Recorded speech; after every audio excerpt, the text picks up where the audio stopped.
Hello, and welcome to another edition of Weird World Weekly. I need some way to make my voice echo, Matt.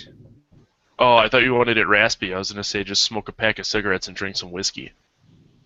I drank beer last night, so my voice is a little bit deeper, and I woke up only like 20 minutes ago, so. Me too!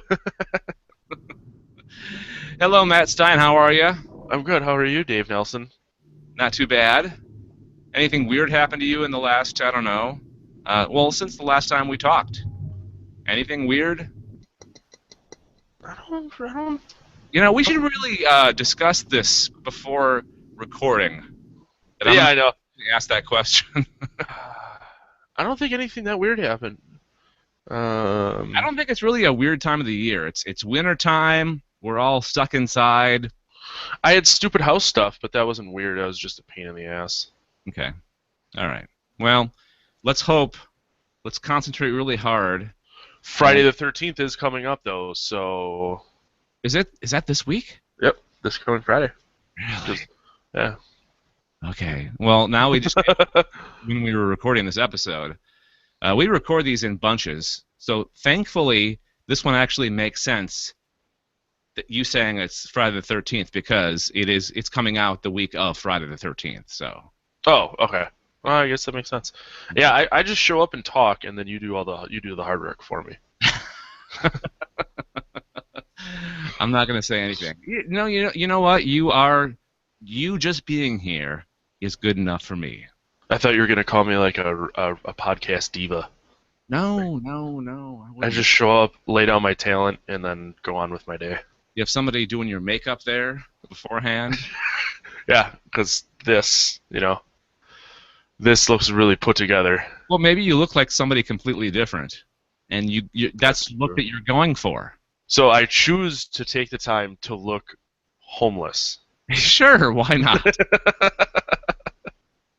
Hey, it's your thing. Yeah, right. I'm not going to argue with you. Everyone's got one. So this is the podcast where we talk about weird things, strange things, odd stuff in the world, and we bring it to you in under 15 minutes. We do one topic each episode, and we decide what that topic is by spinning the wheel of weird, and whatever choice it lands on, be it a paranormal story, a mythological story, conspiracy, or grab bag, we talk about it. And let's go, Matt. Do you want to spin the wheel of weird? I'm so ready. All right, here we go.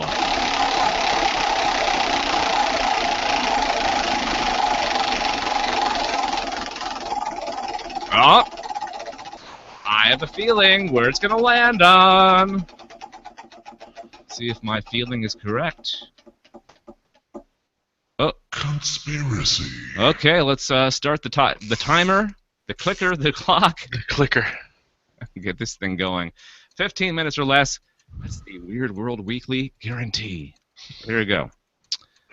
What we're going to talk about in the conspiracy theory category is number stations. Have you ever heard of the term number stations before I brought it up? Before I said, hey, Matt, let's talk about number stations on Weird World Weekly. You ever heard of it?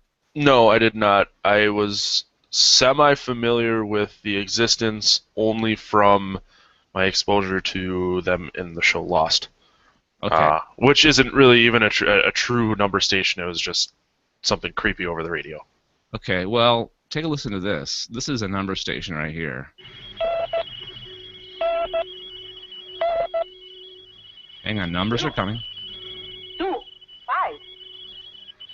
5 group 2 5 4 4 9 1 9 4 4 9 1 9.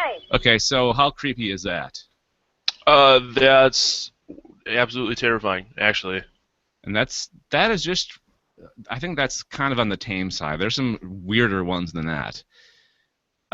Okay, so explaining this, number stations are anonymous shortwave radio stations that broadcast messages at preset times, sometimes periodically and sometimes random, on specific frequencies. They're notable for their unusual tone and content, like you just heard. It's kind of odd. The stations can be silent for most hours of the day or week, then jump to life with a collection of artificial human voices, sounds, Morse code, short songs. Some of them have short songs, or even nursery rhymes. They also broadcast in a number of different languages. Matt, going to ask you, what do you think this is for? What do you think these number stations are for? What do I honestly think they're for? I think at one point they may have been used for something legitimate, and now people just do it to screw with people. You know what? I think you're onto something. So the history of the number stations go back to World War II, and they were most plentiful during the Cold War, and many, like we're talking about, some of them exist yet today. If you ask the FCC about them, they'll say they have no information on them because the frequencies are unlicensed. Ask any specific government agency, and they'll usually deny they exist, or at least deny broadcasting on them. Which is a good indication that it's the government. Yes. Well, I mean, I feel like if it was not the government, when they were asked about it, they would just be like, yeah, whatever, we don't know what you're talking about. Not like, nope, that's not us. We don't do this at all. Yep, it's always...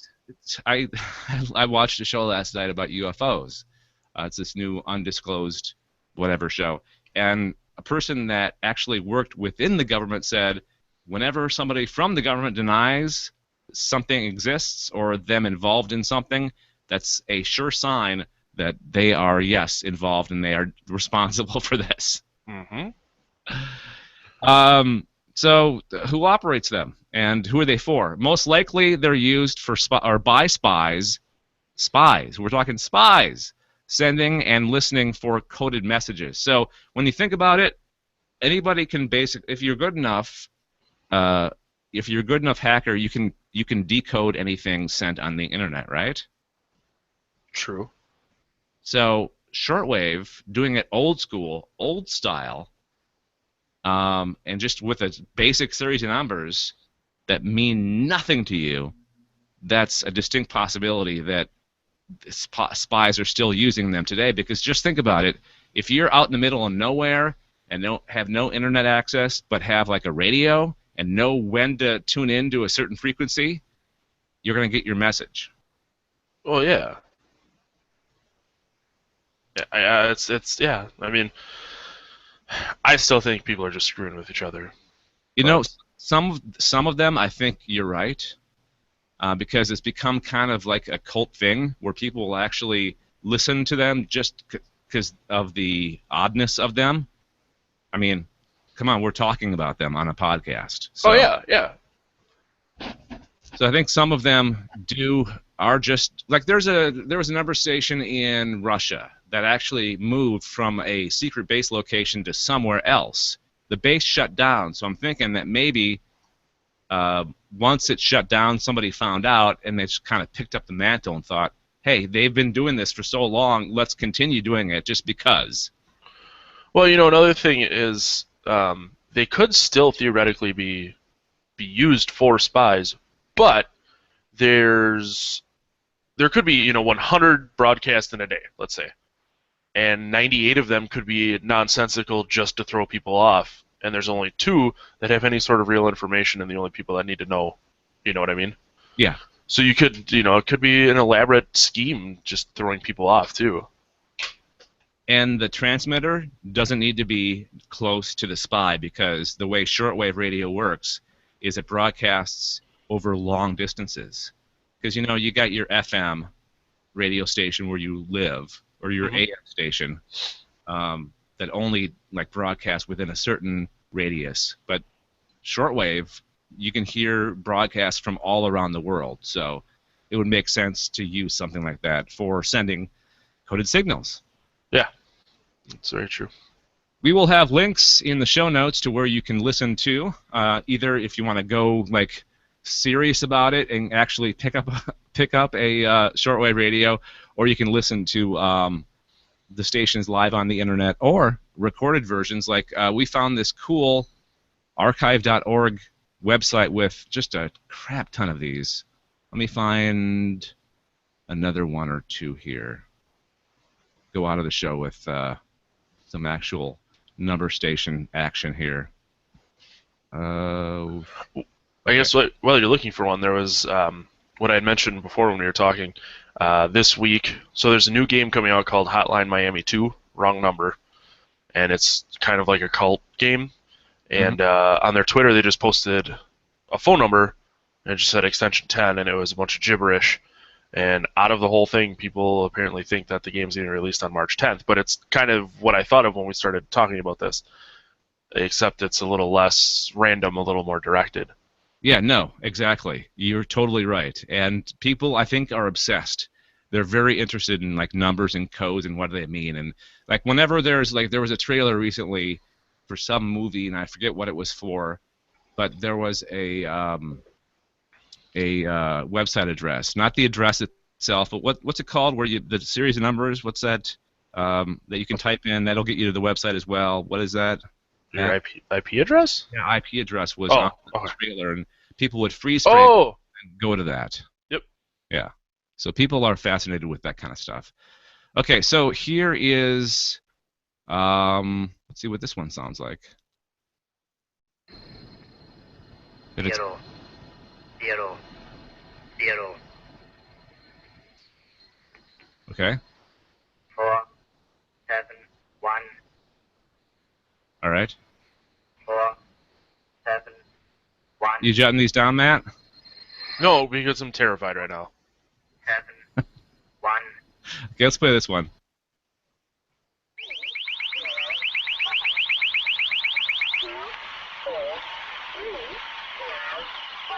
It's like something from space.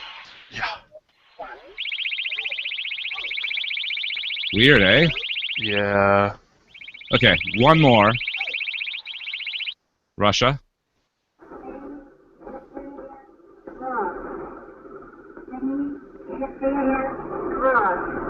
It's like a ghost. Mm-hmm. Okay, I said last one. Here's one more.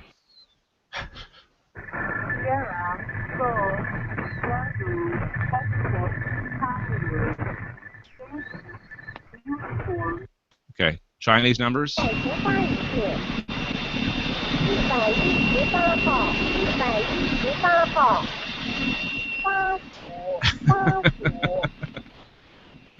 Anyways, those are number stations, and we'll again have the link to the website that you can listen to all. You can get sucked down a rabbit hole listening to these. I'm telling you. Yeah. So that's it for this edition of Weird World Weekly. You can find us at weirdworldweekly.galacticnetcast.com. Watch our episodes at youtube.com/galacticnetcasts. Search for us on iTunes, Stitcher, TuneIn Radio. On iTunes, please give us 5 stars and a positive review. Tell your friends and family about us. Leave us feedback, galacticnetcast@gmail.com, or call 805-328-3966. We're on Facebook, Twitter, and Google+.